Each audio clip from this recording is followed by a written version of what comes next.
Good evening. I'd like to call the January 16th, 2019 board meeting to order and remind everyone to please use your microphones when you're speaking and turn them off when you've finished. Thank you very much.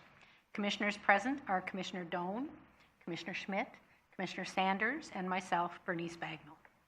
We'll turn now to reports by the Chief Executive Officer and management staff. Good evening, President Bagnall, members of the board. We will start off the meeting as we always do with Safety Minute, and delivering the Safety Minute this evening is TVWD's General Counsel, Clark Balfour. Good evening.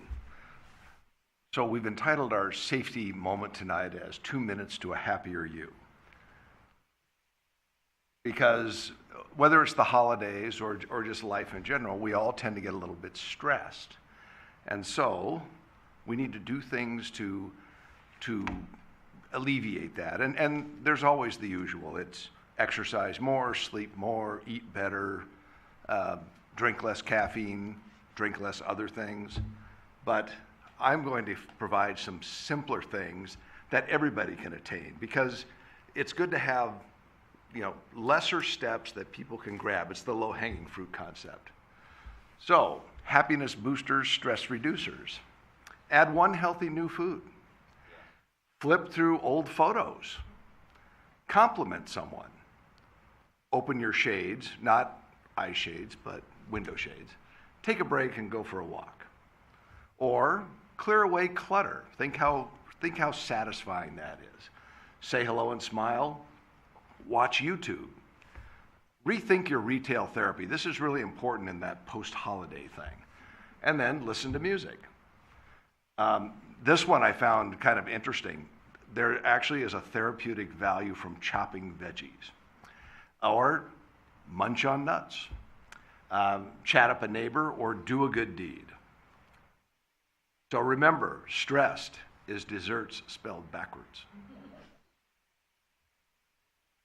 And that concludes the safety moment.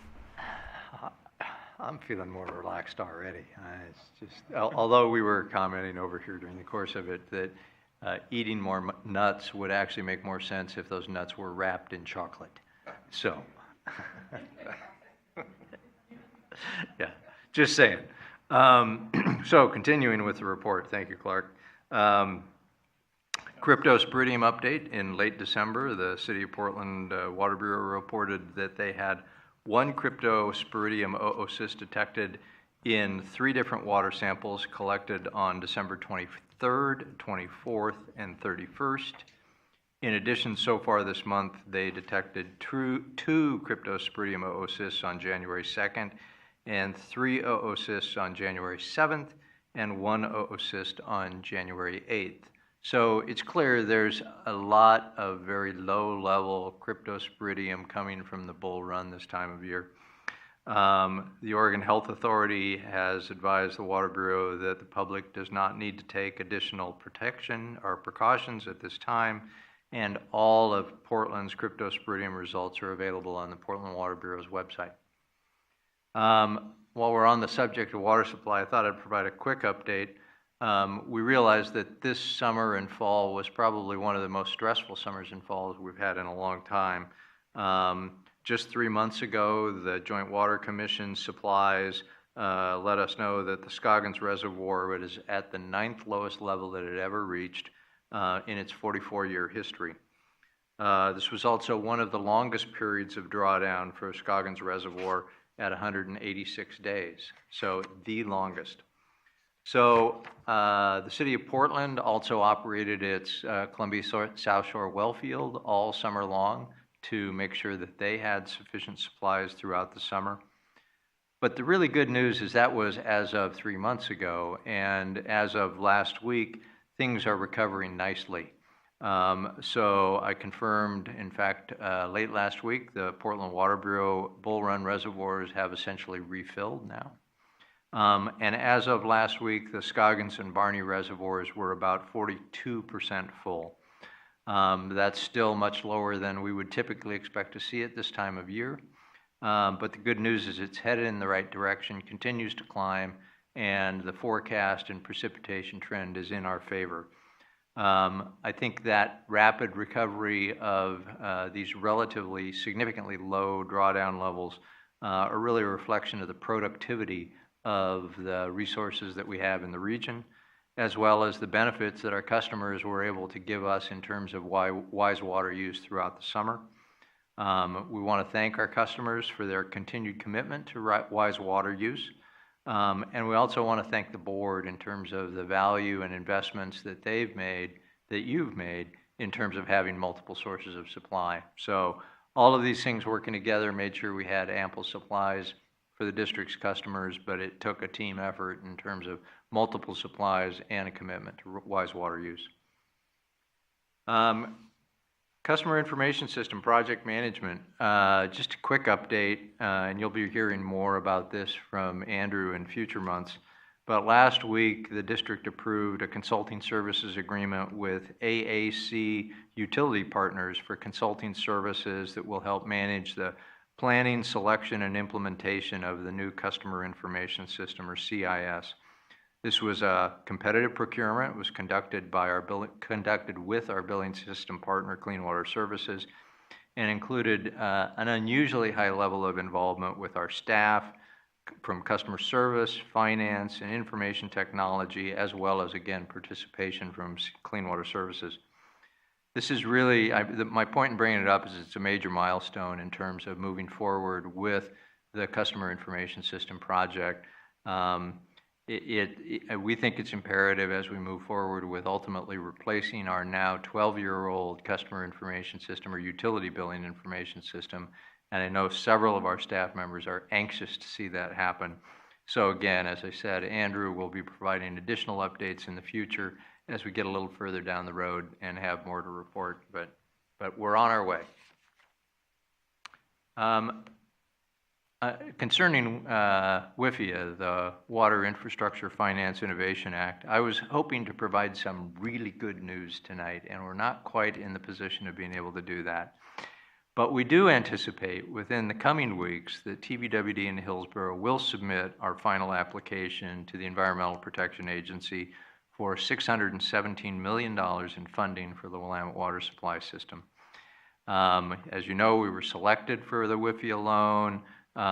We've moved forward with this process. Paul, working with Lee Lawson at the City of Hillsborough, and our teams have been working together to get that application finalized and submitted. When we get that done, it's going to obviously be a major milestone, sets into motion a process with EPA and the partners in terms of negotiating the final terms for the loan. Hang up and why I can't deliver the good news tonight is, if you haven't noticed, the federal government is essentially shut down. And so emails go unanswered, phone calls go unanswered, and so we don't have a recipient for our loan application that is pretty much otherwise ready to go. So we are on hold, but again, Paul will be providing more good news in the near future, I'm sure. Anything to add to that, Paul? Okay. What is the current loan rate? I know you know. Yeah, it was at 3.06 yesterday. Yeah. That's if we were to close today, which... All right. I want to provide an update. As you know, we're a member of the Westside Economic Alliance, and on Tuesday, January 29th, the Westside Economic Alliance will be featuring the Willamette Water Supply Program at the WEA's monthly forum meeting. This is a breakfast meeting with the WEA and represents some of the largest business interests in the county. And so it's a great opportunity to really highlight the awesome work that is going on by TVWD in Hillsborough on the supply program. Right now, the current program, and Andrea has been working with us on this, but we plan to have Dave Kraska and maybe Mike Britch talking about the Willamette supply, including how the system is being designed to provide seismic resiliency, as well as, obviously, economic benefits to the region. Although typically Commissioner Bagnall and Commissioner Doan are the district's primary and alternate representatives to the WEA, given the importance of this topic, I just wanted to extend the invitation to all of the commissioners that if you're interested in attending if you'll get hold of me or get hold of Catherine, we'll make sure that people get registered. So just follow up after the meeting and send us an email, and we'll get you registered for the WEA meeting on the 29th. And last but not least, we have a department report this evening from, yes, that's right, Clark Balfour, talking about all of the activities and fun and exciting things that the district's legal department is engaged in. Thank you. I'm sorry, you're stuck with me. So here we go. So all the things that have been described, we, the legal department, are there providing support to help implement. So, you know, we've had continuing efforts that we talk about, you know, at each meeting. The Willamette Water Supply Program, our emphasis has been on project IGAs for design and construction with the county, and now with Wilsonville. And with that comes right-of-way and land acquisition for the pipeline and reservoirs, and we're completing the water treatment plant partition. I think it may be done now. Did the plant get recorded? Almost. Okay. So is this an artist's rendering of how the line is going to look? well, this is somewhat of a challenge to the program, because you know you have the majesty of the Roman aqueducts and how they were constructed, and then while certainly a much better system, more resilient, all those things, the pipeline just doesn't quite have that panache that the Roman aqueducts do. But in any event, I don't think that WIFIA would probably cover our design changes to be above ground aqueducts, but in any event. So we are continuing with the Willamette program and the ongoing nature of those agreements. Also within the last year, we approved and have started up the WIF Commission, and that means now that we're having commission meetings. We've worked to have a selection and execution of an intake CMGC contract. We're now working on the raw water pipeline routing coming up through our jointly owned property with Wilsonville, and then into Wilsonville right-of-way, and then to connect with our recently finished 124th project, and then to move on to the new treatment plant. This has also caused us to start actually looking at how the ground lease that we executed with Wilsonville 2 years ago gets implemented on the ground as we start doing these pipeline segments through the city. So the agreements that we have for projects have to be based upon and grounded with the ground lease in order to make sure that we have insurance requirements and other requirements of that document. So that's been a little complicated as well. What's coming up? Well, later tonight you're going to hear about the Willamette Water Supply System IGA, which will provide for ownership, permitting, funding, design, construction, and ultimately operation of the WWSS. And we're anticipating an effective date of July 1st of this year. And then, as you know, part of that, or along with that, will be this WIFIA activity to secure that funding. So you're going to have your plates full over the next few months with these documents. At the same time, we're working on a restatement of the Willamette River Water Coalition IGA, which is now our water rights holding entity. And we've redrafted that agreement. We're going through discussion with our partners, and we hope that that's going to be adopted in the middle of this year. And then finally, we just completed, as Mark said, the Customer Information Service selection for our consultant to help us with a vendor. And we're really excited. I want to thank Andrew for leading this program. You did a great job on it, Andrew. And now that we have the agreement done, then you get to do all the work. So it's perfect. Okay, what else is imminent? We have the legislature. And, you know, once again, as you've read, as you've seen, the legislative agenda for 2019 is going to be wrapped around the budget, the PERS impact, and fees in the general fund. And we've talked earlier, in a past meeting at least, about some moves by the Oregon Health Authority to increase fees on water providers.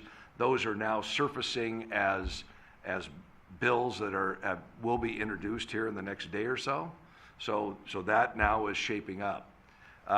We also have anticipated bills. Now, we talk about our own politics and how there's a lot of division. That's actually a photo of a fight that broke out in the Japanese parliament a few years ago over an issue. So, you know, we're not the only ones who are crazy. How's that? Okay. So what do we have? We have Senate Bill 51, the transfer of the storage right. That's important to us because that deals with the storage transfer in Oregon water rights of the dams like Detroit Dam and other federal dams up in the Santiam and other parts of the Willamette Basin, which we find important in order to help backfill our Willamette water rights in times of curtailment. So we want to watch that one carefully. House Bill 2085 is a new provision dealing with dam safety. We're not direct dam owners. We belong to the Barney Reservoir Joint Operating Commission, and the Barney does own Barney Reservoir. So we do need to pay attention to new changes in dam safety. Qualification-based selection is going to be important to us. There's some changes that may give us better flexibility in how we determine who our consultants will be. That's going to have an impact on Carrie and Dave's programs going forward.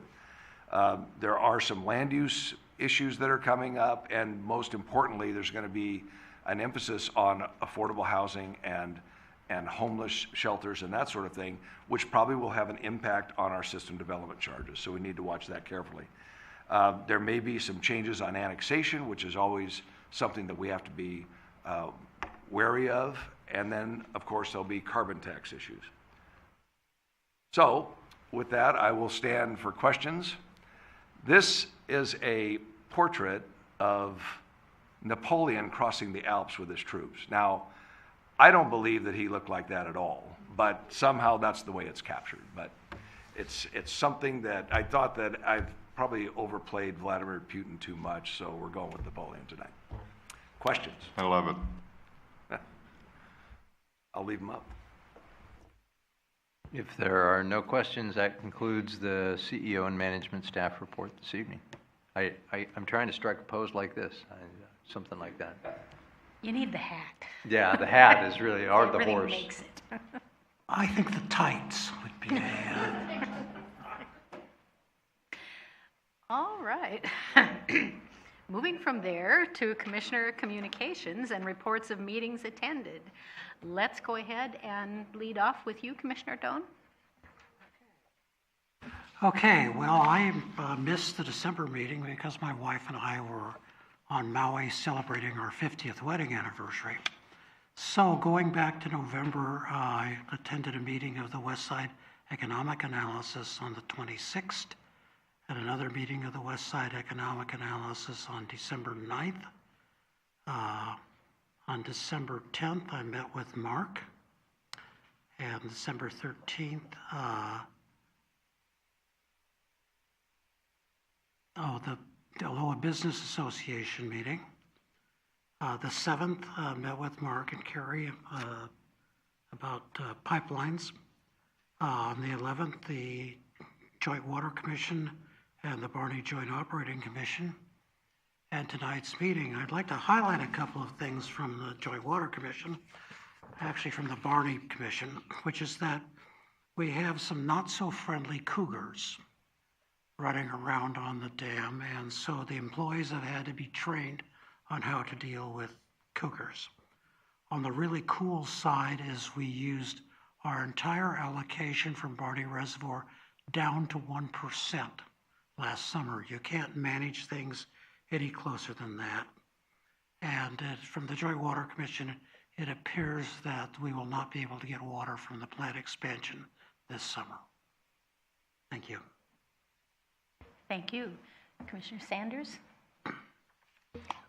I only have, since I made the December meeting, I only have today's meeting for the board. That's it. And Commissioner Schmidt? Well, it's been a slow month of Lake Wobegon. I had a meeting with Mark discussing tonight's agenda. I also attended the JWC meeting and tonight's regular board. and I just have 3 meetings. I met with Mark on the 31st of December to get a briefing for this meeting and for the Joint Water Commission issues coming up. And then on the 11th, I attended the Joint Water Commission and Barney Reservoir meeting. And like Jim, I was very impressed with the big pictures of cougars that they're having at the plant. And then, of course, tonight's board meeting.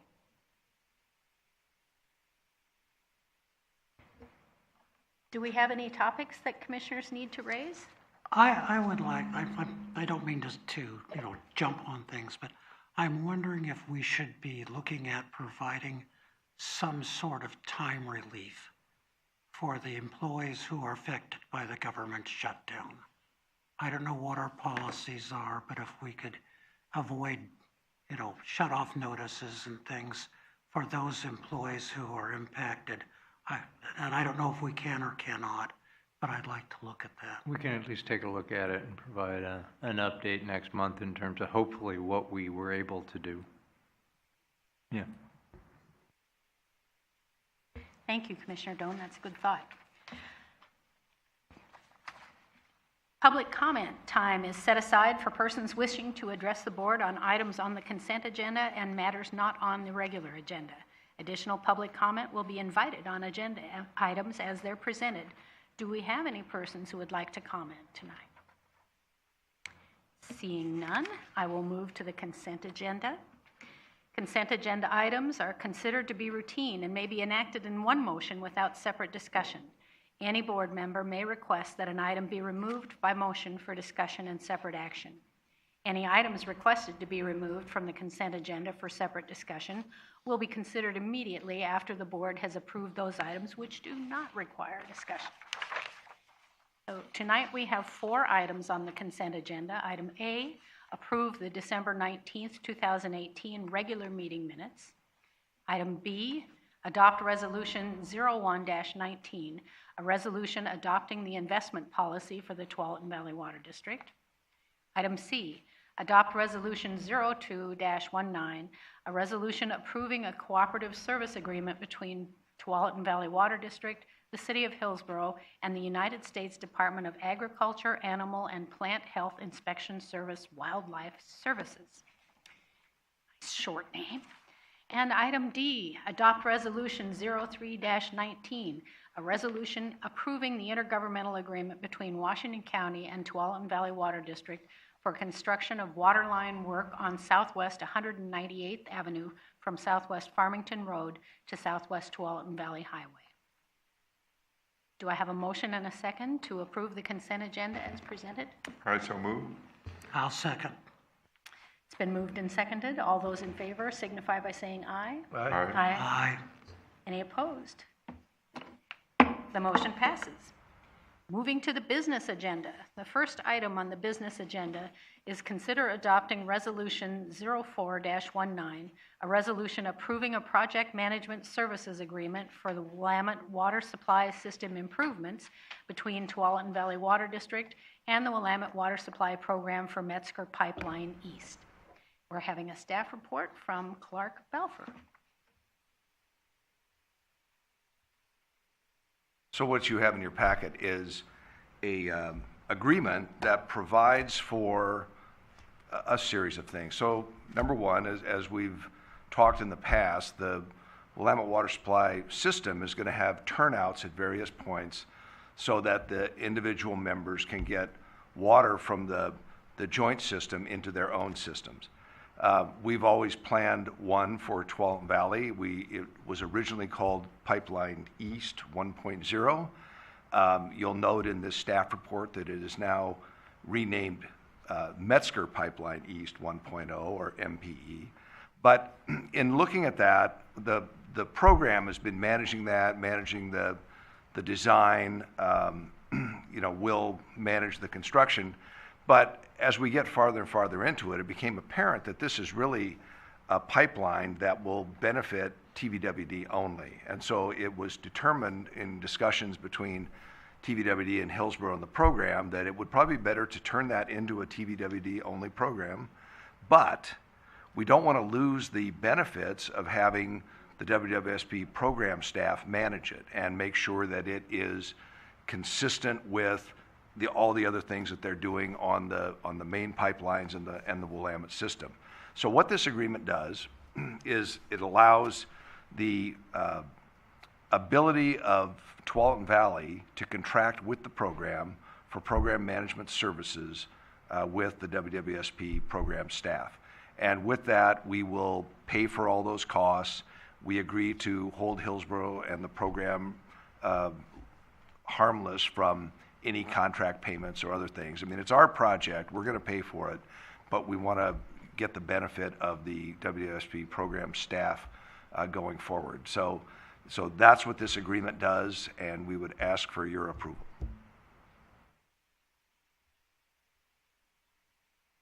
Are there questions from commissioners? In that case, do I have a motion and a second to adopt Resolution 04-19, a resolution approving a project management services agreement for Willamette Water Supply System improvements between Tualatin Valley Water District and the Willamette Water Supply Program for Metzger Pipeline East? So moved, and I might add that it seems to me that we picked a pretty darn good engineering firm to do the work for us. Second. It's been moved and seconded. All those in favor signify by saying aye. Aye. Aye. Any opposed? The motion passes. The next item on the business agenda, consider adopting Resolution 05-19, a resolution amending system development charges for the Tualatin Valley Water District and declaring an effective date. Paul Matthews, our CFO, will give the staff report. Good evening, President Bagnall and Commissioners. We're here a month earlier than normal. Normally, we bring this item to the board in February, but given the schedule, we decided to bring it just a month early. We're talking about our annual update to the system development charges. I'm going to talk a little bit about the SDCs themselves, the process for adjustment, the proposed adjustment, and our recommendation. At the district, our system development charges, there are one-time capital charges for new development that come to the district, charged at the time that that new development connects to the district system. It's intended to meet the requirement that growth pays for itself. Ordinance 0112 that the board passed in 2012, August 2012, lays the groundwork for our system development charges. It requires that the district look at its SDCs annually, and that's what we've done here, and adjust those SDCs based on the change in the Engineering News Record Construction Cost Index for Seattle. This year, that index went up by 0.83%. You might recall last year it was about 7.8%, so there's been somewhat of a difference. The ordinance that we passed back in 2012 does comply with Oregon SDC law, and that's what governs our activities here tonight. Last year when we talked about this, we had a large increase. And I wanted to show this graph, which shows the trends over time and how, if we look at our SDCs, some years they're going to go up a little bit more than other years, and this year it's not quite so much. But over the long term, the trend on the SDCs has been about 3.25% per year compounded since 2012. So what we're doing is essentially tracking with the cost of doing construction within the district, even though in any particular year, some will be higher and some will be lower. This year, one of those years where the change has been lower. Presented here are the specific SDCs that we're proposing changing. The district's SDCs are on two parts, those that are 1.5 inches or less in size for meter connections, 1.5 inches or less in size. And then for those that are 1.5 inches, larger than 1.5 inches, we have a different approach. Presented here are the SDCs that we have. The existing SDC for 5/8 by 3/4 inch meter is $7,358. We're proposing that that would go to $7,419. That's a $61 change. Most of our residential customers buy a 5/8 by 3/4 inch meter. That is the standard meter size that we have for those customers. You can see the values for customers with larger meter sizes. As the meter size goes up, obviously the amount of capacity of the water system, the cost of providing that capacity increases as well. For the larger meters, we do that based on their peak day demand and the amount of storage that they're required. Presented here are the impacts of those SDCs. They're calculated for each individual connection separately by our engineering group. Again, we're not showing the same number of decimal points, but it's the exact same number, 0.83%. Presented here is how TVWD's SDCs stack up compared to the others in the region. Most communities do index their SDCs for inflation based on the engineering news record, so they're going to follow pretty closely to ours. They may do it at different times of the year, but generally the trend is going to be the same. So TVWD's position will remain the same, going from 73.58 to 74.19. Last year when we presented this, we added this graphic which shows how do the SDCs that TVWD charge fit into what other agencies charge for our customers. So we've compared water to sanitary sewer, stormwater, transportation development tax, and parks and recreation. Presented here, you can see our share is less than a quarter of what the total system development charge for growth is within the region. Thought that might be an interesting thing for you to have tonight as well. It is interesting. I had no idea Parks was so high. Yeah. It's an interesting one. So with that, staff recommends the board adopt resolution 0519, a resolution amending the system development charges for the Tualatin Valley Water District and declaring an effective date. I can answer any questions that you might have. What's the most common meter size that we have? 5/8 by 3/4 inch meters. Okay, residential. That's most common in residential, and it's the most common overall. Yeah. Where would a 3/4 by 3/4 be used? We're going to let one of our engineering folks.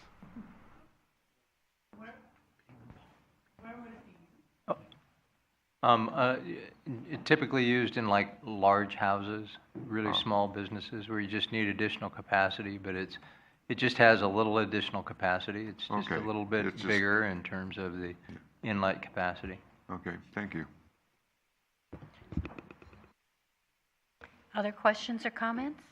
Paul, just for my education, why only a 0.83 increase this year versus, what did you say last year was 7%?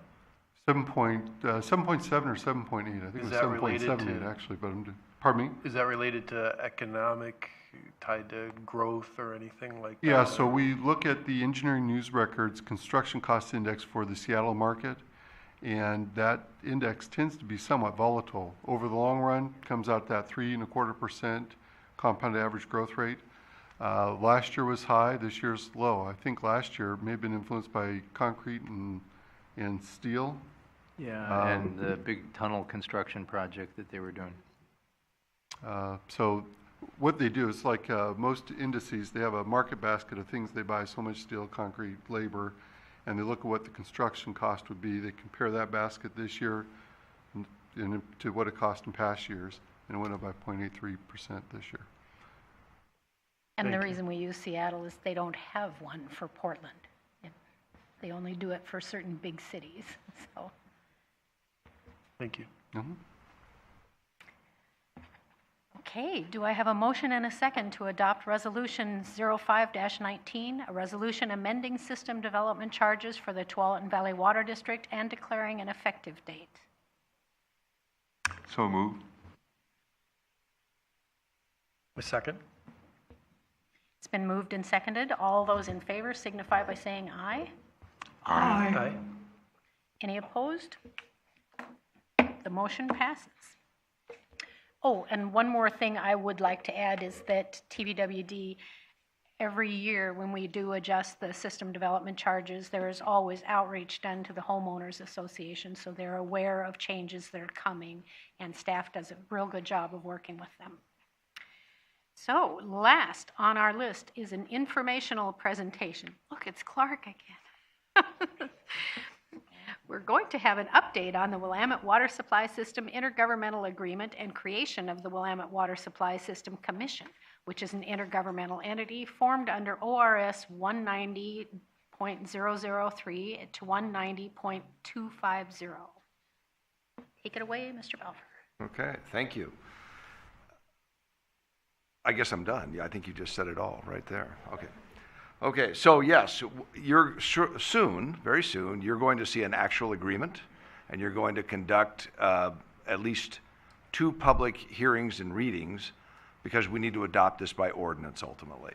And so tonight, the idea is just to walk through some of the major provisions. I know we've talked about this before in work sessions and other settings. Some of the provisions that you're going to discuss tonight are similar to the very things that we discussed and adopted in the WIF Commission.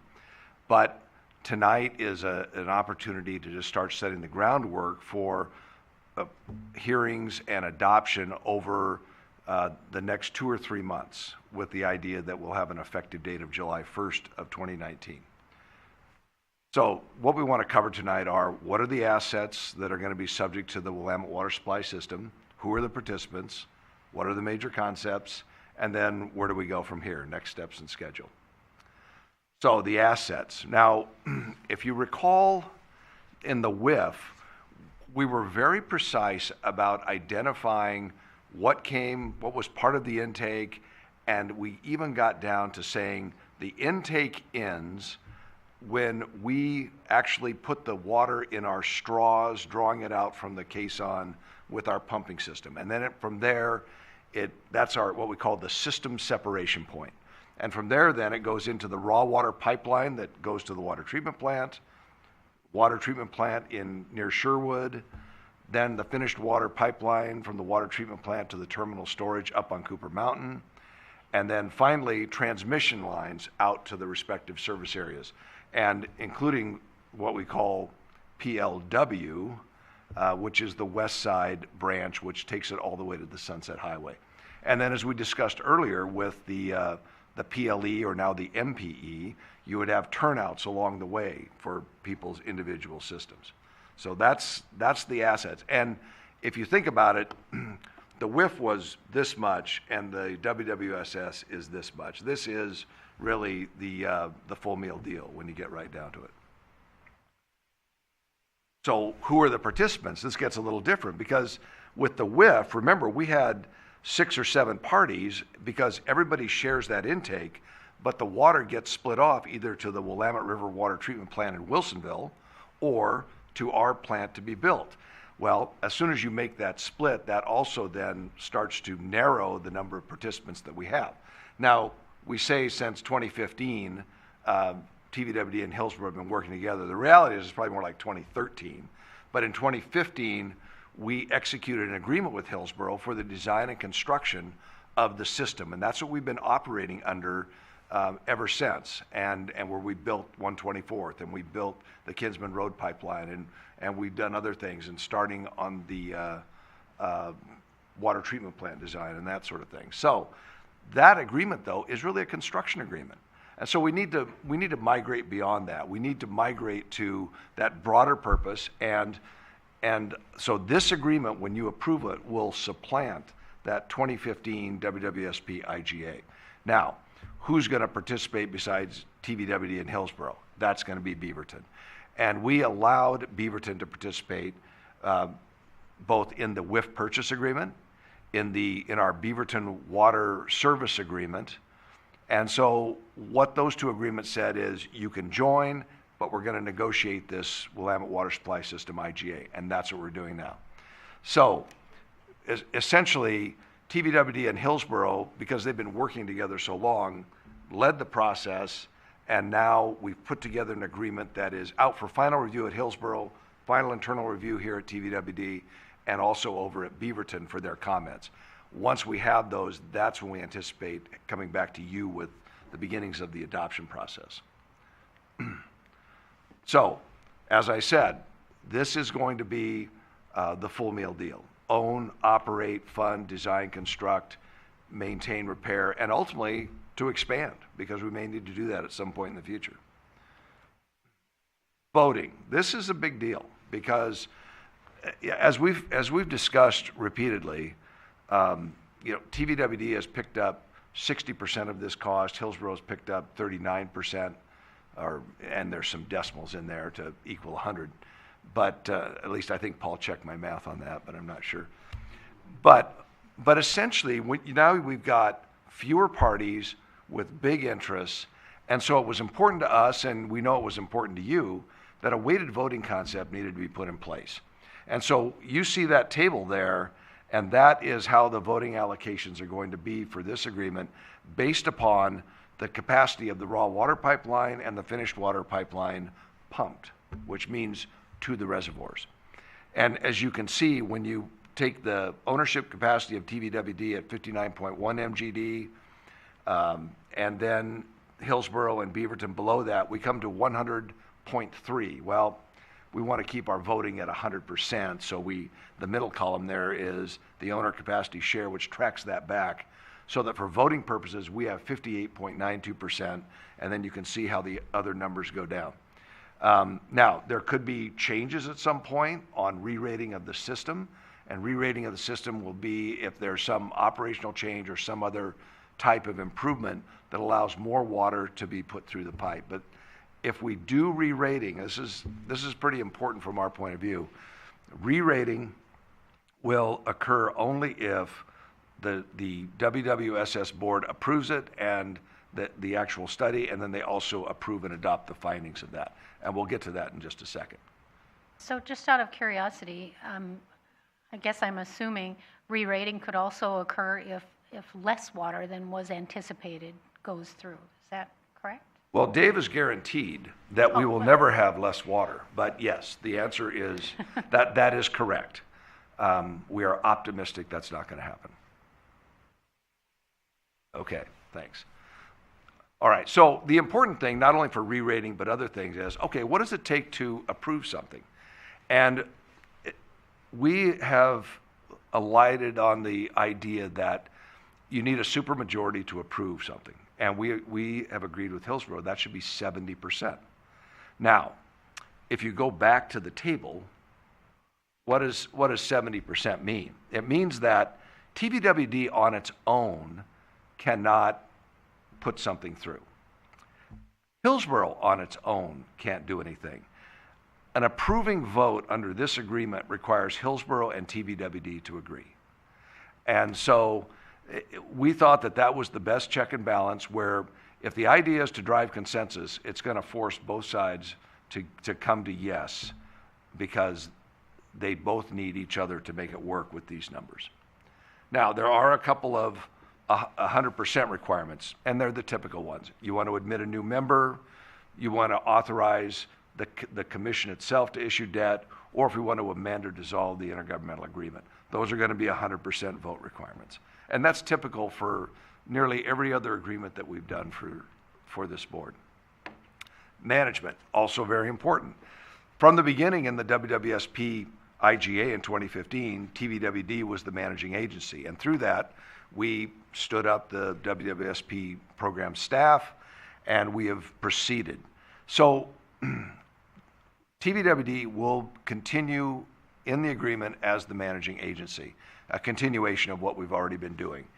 We will manage the WWSP to deliver the system in 2026, and then we're also going to have that function post-2026.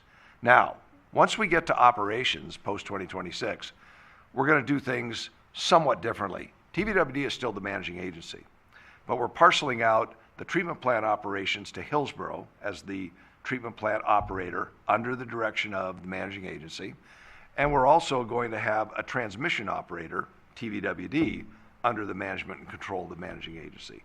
So this is an effort, and I think it's unique, and I'm pretty excited about it, that both entities, both major entities, are going to have a real opportunity to have a true partnership and piece of the operations and work together.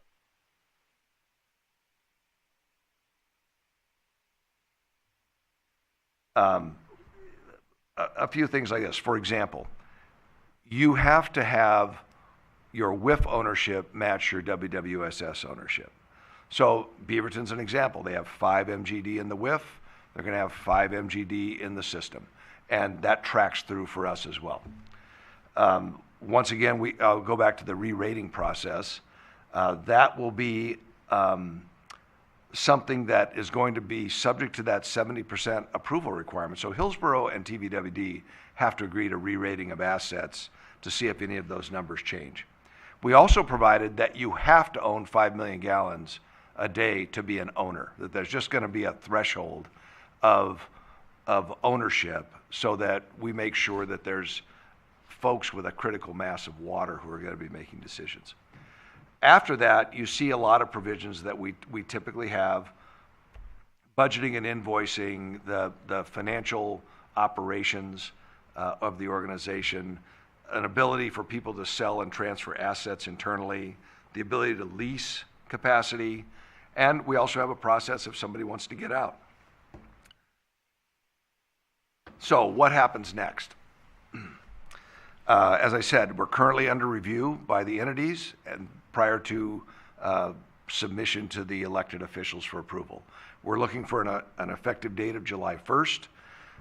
We think that you may see this on your February agenda, if things go very well, for your first reading of the ordinance, with second reading in March and adoption. But we do have the flexibility to adjust that schedule, so it may be a March, April, or an April, May. But the key is we want to have this thing effective and running by July 1st. So with that, I'll entertain questions. I have a friend who used to always say, "So are there any entertaining questions?"